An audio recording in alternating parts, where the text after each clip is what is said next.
എങ്ങോട്ടാ? എനിക്ക് മലയാറ്റൂർ ഒരു കല്യാണം ഉണ്ട്. നീ ഇങ്ങനെ പോവാണെങ്കിൽ കല്യാണം കഴിയും, അവരെ അണിമൂണും കഴിയും, അവർക്കൊരു കുട്ടി ഉണ്ടാവും. വല്ല ഊബർ വിളിച്ച് പോടാ. ഞാനേ കൃത്യസമയത്ത് തന്നെ അവിടെ എത്തും. നിനക്കെന്താണ് ഒരു പുച്ഛം പോലെ? എനിക്കൊരു പുച്ഛവുമില്ല. നിനക്ക് ഇപ്പൊ ഉണ്ടോടാ അഹങ്കാരം? പണ്ടെന്നെ തോൽപ്പിച്ച. അല്ലാതെ നീ ക്യാരറ്റ് ജ്യൂസ് കുടിച്ച് മരച്ചോട്ടി കിടന്നുറങ്ങിയതല്ല.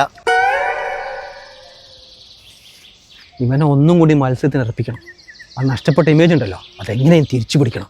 എൻ്റെ കുലത്തിനെ പറ്റിയ നാണക്കേടുണ്ടല്ലോ, അതെങ്ങനെങ്കിലും മാറ്റിയേ പറ്റൂ. ലോകം മൊത്തം പറയുന്നുണ്ട് ആമയും മുയലും പന്തയം വെച്ച പോലെ. അത് കേൾക്കുമ്പോ ഉണ്ടല്ലോ, ഓ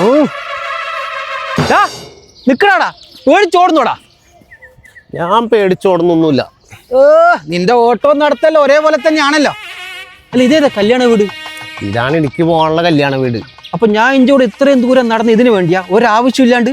അതാണ് നീ ആവശ്യമില്ലാത്തതിന് എനർജി ചെലവാക്കുകയും ആവശ്യമുള്ള സമയത്താ. പിന്നെ നീ കുറച്ചു നേരം നിൽക്കുകയാണെങ്കിൽ ഉണ്ടല്ല, ആ കല്യാണ വീട്ടിൽ നിന്ന് നല്ല ക്യാരറ്റ് അലുവയുണ്ട്, അത് ഞാൻ കൊണ്ടുതരാം.